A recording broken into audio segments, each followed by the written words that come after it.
Engineering पूरी करने के बाद कलाम भारतीय वायुसेना में पायलट बनना चाहते थे।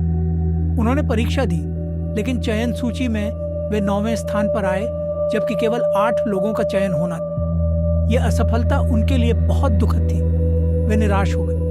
उसी समय वे ऋषिकेश गए और वहां एक संत स्वामी शिवानंद से मिले। स्वामी जी ने उन्हें समझाया कि असफलता जीवन का अंत नहीं होती। उन्होंने कहा, अपने भाग्य को स्वीकार करो और आगे बढ़ो। इन शब्दों ने कलाम को नई ऊर्जा दी। इसके बाद उन्हें defence research and development organisation यानी DRDO में नौकरी मिल गई। वहां उन्होंने छोटे हेलीकॉप्टर के डिजाइन पर काम किया। हालांकि उन्हें लगा कि उनका काम उतना चुनौतीपूर्ण नहीं है जितना वे चाहते थे।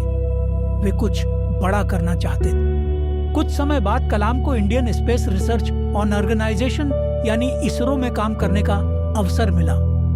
यह उनके जीवन का सबसे महत्वपूर्ण चरण साबित हुआ। इसरो में उनकी मुलाकात महान वैज्ञानिक विक्रम साराभाई से हुई।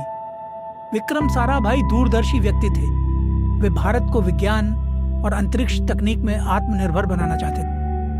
कलाम को भारत का पहला उपग्रह प्रक्षेपण यानी SLV-3 विकसित करने की जिम्मेदारी दी गई। यह बहुत कठिन परियोजना थी, क्योंकि उस समय भारत के पास सीमित संसाधन थे। टीम ने दिन रात मेहनत की। कई समस्याएं आईं, तकनीकी असफलताएं हुई, लेकिन कलाम ने हार नहीं मानी। 1979 में SLV-3 का पहला प्रक्षेपण किया गया।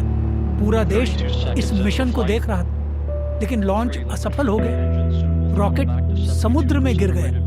यह क्षण कलाम के जीवन के सबसे कठिन क्षणों में से एक था।